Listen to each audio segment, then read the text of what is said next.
बिहार में नगर निकाय चुनाव को लेकर राज्य निर्वाचन आयोग ने नए सिरे से मतदान की तारीख जारी कर दी है। अब 224 नगर पालिका सीट के लिए 2 चरणों में चुनाव होगा। पहले चरण का मतदान 18 दिसंबर को होगा, तो वहीं वोटों की गिनती 20 दिसंबर को होगी। दूसरे चरण के वोटों की गिनती 28 दिसंबर को होगी, तो मतगणना 30 दिसंबर को होगा।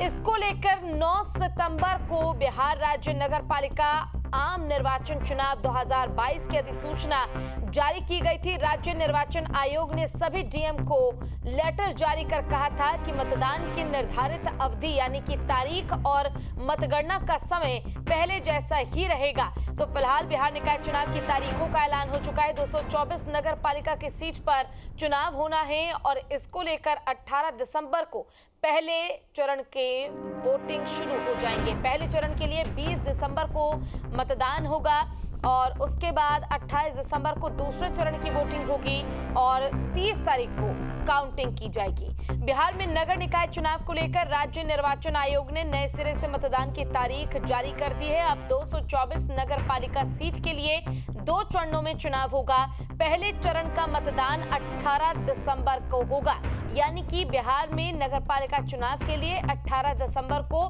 पहली वोटिंग होगी। तो वहीं वोटों की गिनती, जो पहली वोटिंग होगी उसकी गिनती 20 दिसंबर को की जाएगी।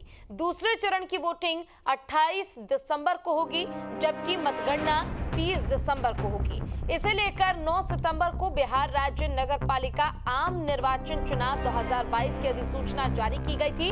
राज्य निर्वाचन आयोग ने सभी डीएम को लेटर जारी कर कहा था कि मतदान की निर्धारित अवधि और मतगणना का समय पहले जैसा ही रहेगा। तो 2 चरणों में वोटिंग होगी, पहले चरण में और दूसरे चरण में वोटिंग जो होगी उसकी काउंटिंग भी तुरंत की जाएगी। पहले चरण की अगर हम बात करें तो नगर पालिका चुनाव के लिए 224 सीटों पर पहले चरण की वोटिंग होगी 18 दिसंबर को और काउंटिंग होगी उसकी 20 दिसंबर को। दूसरे चरण की वोटिंग होगी 28 दिसंबर को और उसकी काउंटिंग होगी 30 दिसंबर को। तो 2 चरणों में वोटिंग होगी, 2 चरणों में आपको मतदान करना होगा और मतदान के आधार पर ही ये तय होगा कि आखिर क्या नगर पालिका चुनाव में भी महागठबंधन की सरकार ही जीत हासिल करती है या यहाँ कुछ बदलाव देखने को मिलेगा।